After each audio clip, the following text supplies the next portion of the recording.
All right, so let's look at number 15.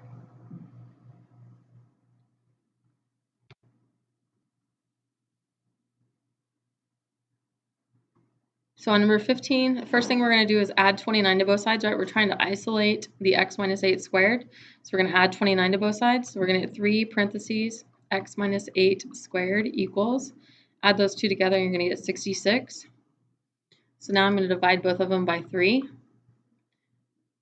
So I'll now have x minus 8 squared equals 22. So now I've isolated the x minus 8 squared part. So I'm going to go ahead now and take the square root of both sides. So I'm going to have x minus 8 equals, don't forget the plus or minus, 22. Factors are 2 and 11, so it doesn't have any perfect squares in it, so it doesn't have to be reduced. So our final answer is, add the 8 to both sides, 8 plus or minus the square root of 22.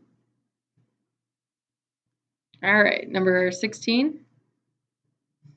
Number 16 is the square root of 72, so we're just going to look to see how many times 2 goes into it. So 2 goes into it 36 times. 6 is 2 and 18, 2 and 9, 3 and 3. So we circle our pairs, right? That really means 3 times 3, which is 9, so the square root of 9 is 3. Circle our pairs. That really means 2 times 2, which is 4, and the square root of 4 is 2. So we just multiply our pairs together and we get 6. And this little guy here doesn't have any friends, so he has 2 inside.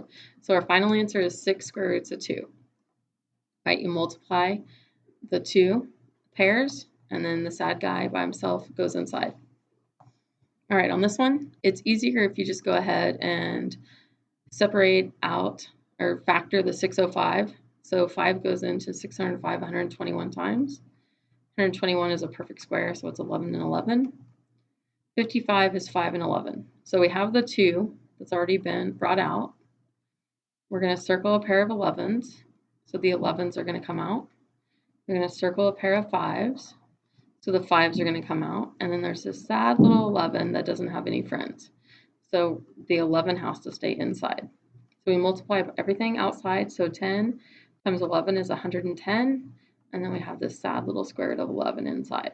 Again, you can check your answer by putting this in your calculator and then putting this in your calculator separately, and they should equal the exact same decimals.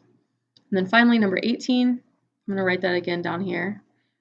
It's kind of all squished up by the other problem. I'm going to multiply by the conjugate. On top, I'm going to distribute. So remember, outside numbers and inside numbers can't mix. So 4 square root of 6 minus square root of 6 times square root of 2. They're both inside, so I can multiply them together to get square root of 12. And then on the bottom, I'm going to FOIL. So we'll have first, outside, inside, and then last. These two middle terms cancel out. So 12 definitely needs to be simplified. So that would be 2 and 6, which is 2 and 3. So circle our pairs. So we end up with 4 square roots of 6 minus 2 square roots of 3, right? That's what 12 is, divided by 14. And we have one final step. We need to look at all 3 of these outside numbers, right? Those whole numbers. And we need to see if they're all divisible by a number. And the answer is yes. So our final answer is going to be 2 square roots of 6 minus the square root of 3 over 7. Right, so if you have any questions on any of this, please make sure that you come in and get some help. I'll be here tomorrow at 7, so come on in and let's go over some math.